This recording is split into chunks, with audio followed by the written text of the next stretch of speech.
Welcome back, everybody. In today's video, we're going to look at some parts that I ordered, and we're going to discuss what's to come with this car and how soon I think I can get it actually running and driving. So let's get into it. Alright, so this box is from Rock Auto. A lot of people watching this might have ordered parts from Rock Auto before. They're fantastic, but sometimes it's tough for me to get parts. So all these parts are actually for the MG. A lot of the parts that I've ordered up until now have actually been for the Miata instead of for the Midget itself. But right now we're just gonna run. Well, I'll show you what's inside. Let's do it.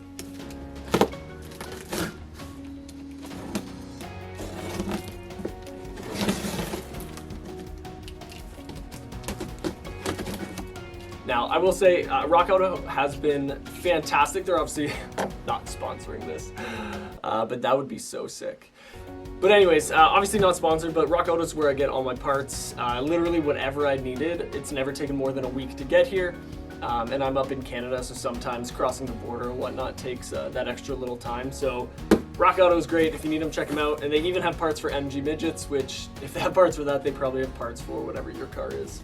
Again, not a paid sponsorship, but welcomed anyway. All right, so we have a couple different parts here, and what's kind of interesting as well as a little annoying with MG parts is, I mean, this is a 1978 Midget, and you know, they haven't made parts for it since, that was, I think the last year of Midget was 1979. So there are a ton of new old stock, or old stock.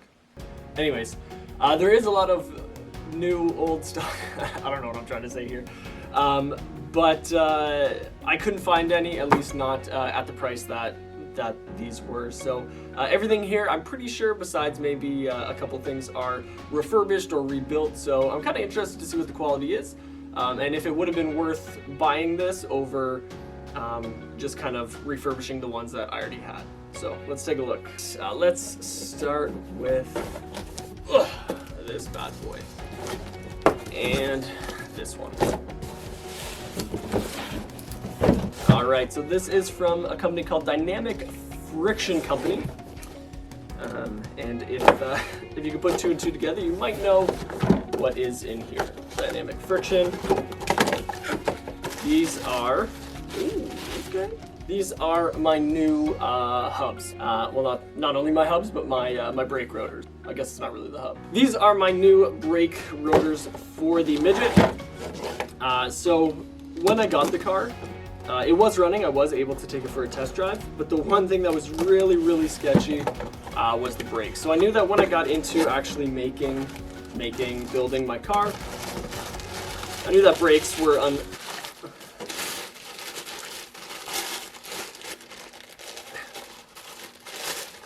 Get out of there. There we go. Anyways, the brakes were horrendous, so I knew it was an inevitable purchase. But the reason I didn't do it right away was I didn't know if I was going to be changing up the front hubs, if I was going to put like a different suspension in or not. And I think down the road I definitely will, but I think that'll be kind of version 2 of the car. So these look pretty good. They actually look a little bit different. I don't know if this one's just a little, I don't know, this one's just kind of dirty. So anyways, those should be good. I'm not gonna lie, they don't look identical to the OEM ones, although these are OEM replacement. So hopefully it works out. We'll have to see. So the theme of this is brake parts. It's probably in the title as well, but everything here has to deal with the brakes. So the next thing I got is, that's a nice damaged box. Hopefully everything's in there. Oh yeah.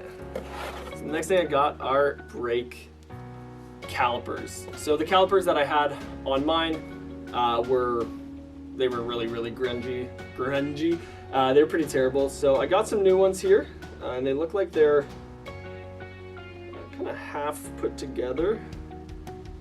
Nice little barcode sticker. As well, all of the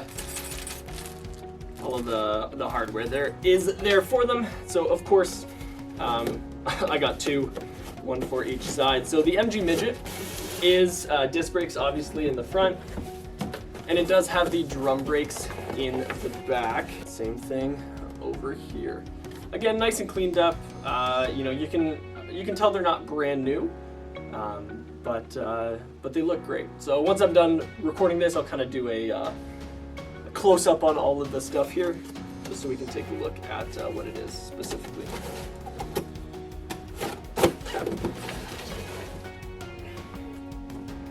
Alright, the next thing, if you know anything about brakes, is you have your rotors, you have your calipers, but you need the pads to actually go in and squeeze. So I did get a pack, and it did say the full front, 1, 2, 3, 4. So I did get a pack of brake pads. I really didn't have much to choose from with this. They only had the one that was in stock, so I believe these are, yeah, so they are metallic. I feel like it said organic when I bought it. I don't know, we'll have to see. But anyways, it should fit, it should work, it should stop the car, and that's the whole idea. So we have those. So the last thing I got, and some of you, if you follow me on Instagram, at least I think I put it on Instagram. About a month or two ago, I bought a RX-7 rear end, and my plan is to chop it, shorten it, and use it in my midget. But that's a lot of work. If you guys have ever done it or ever seen anyone do it, I'm not sure that I'll actually be able to. I do have our shop available to us, but when I say our shop, I know I've mentioned it actually a lot in here. It's not a mechanic shop. It's not a a car shop, an automotive shop. It's actually a machine shop. We make custom parts for other machines and other companies. So we do have the ability to make a lot of things, but in terms of fabricating and modifying things like a drive shaft or an axle, that's not something that's in the wheelhouse of what we have. So we can use the machines to create parts, to maybe be able to do it. We're just not sure. So for the time being, I did buy brake shoes for the back drums. Honestly, I haven't even looked at the back of this car. The axle, the brakes in the back, anything, I really haven't looked at, because I'm not sure if I'm going to be using it or not, and I don't want to waste the money. I don't know. I just haven't looked at it yet. So I don't know what the actual drums are going to look like. But I did buy some shoes for it, just yeah, to hope that it helps us stop. Obviously, most of the stopping power is in the front of the car. Open these up. These I don't believe came with any hardware. It is just these shoes, so hopefully everything inside is good, all the springs and everything. If not, I can just order some more. I'm really more worried about the front than the rear end right now, but I figured while I was doing the order and paying for shipping, I might as well throw these in there. So that is the last thing there. In terms of installing these, I want to install them as soon as possible. We might take a look at it today, but that'll probably be the next video or one of the next videos. Now that I have all this, it got me thinking, what do I really need to do to get this car running? There's a lot I need to do before I can actually get it on the road and enjoying it and driving it. But in terms of getting it running and being able to just, take it around the block, go through a couple of gears just to make sure, everything mechanically in terms of the engine is good. I was thinking, what do I really need to do? Because brakes were a big part of that. Because obviously, you'd be very stupid to go out and try to drive your car in any capacity without any brakes. I just built this car. It's the first car I've built. What happens if I went out, the throttle cable got stuck open, and I'm just accelerating, and you literally have nothing to stop you? Obviously wouldn't be smart. So brakes were number one, and then I was thinking, what else do I need to really get going? And honestly, in one of the upcoming videos, I'm going to be installing my gas tank and doing some custom fabrication for that. Then I'll need to run my fuel lines, but I'm using the stock Miata tank, at least I think. I'm kind of going back and forth between a custom tank and a fuel cell. I don't know much about fuel cells and changing up the fuel pump, and so right now I think I'm just going to use the stock tank, at least for the time being. So I need fuel lines. I'll need brake lines with this and to actually run all that. I'll need to make seat rails so that my seat can actually sit in there and fully attach my shift knob. And then really I can test it. Oh, headers. I keep forgetting that I need some type of header or exhaust on this. I guess that's the other thing too. In the next upcoming videos, you'll see some other stuff, but the main thing I'm really going to try to do is install the brakes, install the fuel system, the fuel lines, and the gas tank. Get my seat mounted. And I guess we're gonna work on some headers. So look forward to that. Thanks guys for tuning in today. I just wanted to show you this. I will be kind of showing the parts a little closer.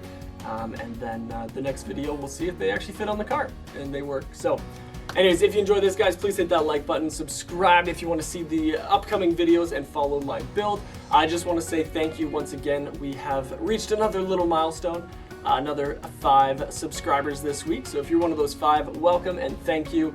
I truly appreciate every single one of you. I know 65 doesn't seem like a lot, but that is incredible to me. I'm a teacher, and so the way I think about it is 65 kids is like 2 classrooms full of students. I know how full a classroom feels with 30 students, so with 65, to me it does feel like a lot of people. So thank you, and hopefully you enjoy the content to come. It is freezing outside, so there is some outside stuff I want to get done, but here in Canada, the winter is cold. So once it warms up, we will be outside working on some other vehicles, taking this car out and having some fun. So tune in, subscribe, and we will see you in the future.